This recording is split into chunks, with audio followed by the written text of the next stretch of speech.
Father James, this is Off the Collar, and we are standing by our confessional where, like I like to refer to it as the freedom box. It is where sins are forgiven, it is where chains are broken and slaves are set free. And so I call it the freedom box. So it is a great sacrament of healing, the sacrament of reconciliation, or the sacrament of penance, or the sacrament of confession. It goes by 3 or 4 different names. And so then we have this wonderful sacrament of mercy.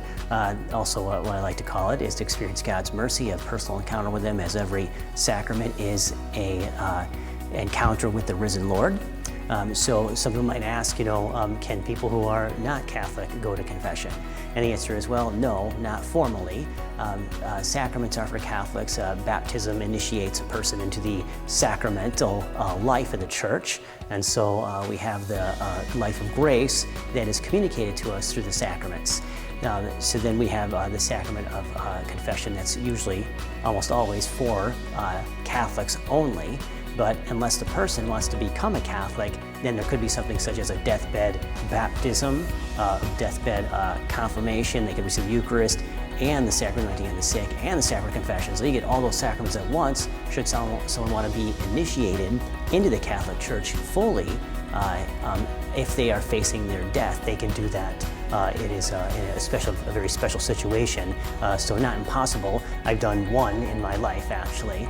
It was a near-death baptism and confirmation, received the Eucharist and sacrament of confession and sacrament of the sick. But of course, in that case, you don't really need the sacrament of confession if you're recently baptized, because all your sins are forgiven anyway.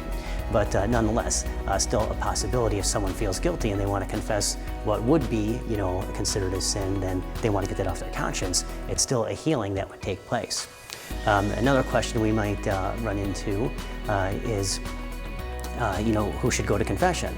Well, all Catholics should go to confession at least once per year. We're actually required to go to confession once per year, and we have and you can go anywhere you want. Any priest who can hear confessions. Then you could also go to. You don't have to go to your own priest, but you go to someone else if you want. But they should be a priest or bishop. If you have no bishop, they also maintain the character of the priest as well.